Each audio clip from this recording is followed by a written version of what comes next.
It's a really good question. Is there such a thing as a good divorce? You know what? Yes, because you're going to have situations where people just shouldn't be together anymore. They really shouldn't be together anymore. In their interests, in the interests of both of them being happy and moving on, or in the interests of their children not being in a tense environment for any longer.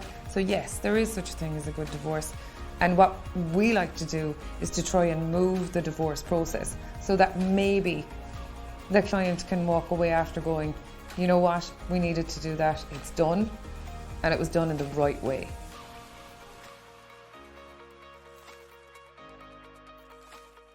So when it comes to the financials of a family law case, divorce or judicial separation, I think there's somewhat of a myth that it's going to be 50-50 down the middle, equal share, division of everything. In reality, that's not how it is.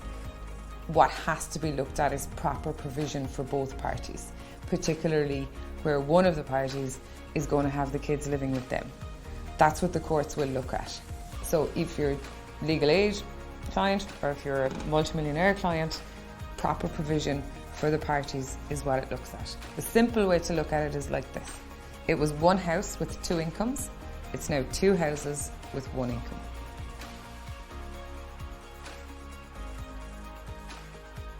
No case is ever the same in family law.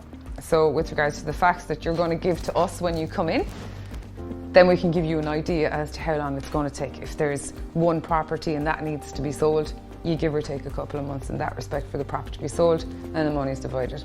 At the end of the day, that's really what a lot of it comes down to.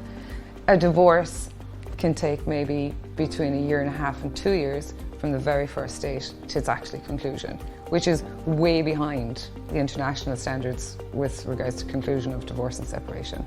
But we are moving towards, I suppose, reforming the model and tweaking it so that it can be more efficient and that you can stay focused and get what you really want to achieve from the divorce process.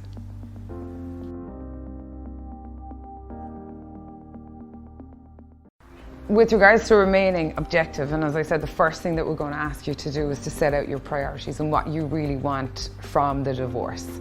Because once you start to lose focus on what you really want, then you start focusing on point scoring and nitpicking, and it becomes a battle of persons as opposed to standing back and looking at the overall picture. Divorce isn't just about the day. Divorce is about 5 days after the divorce, 5 months, 5 years afterwards. And unless you can remain focused and know what you really want, that point scoring, he said, she said, I want the rocking chair, I want the figurines on the mantelpiece, they become a priority. And then you've lost your overall purpose that you had set out at the start.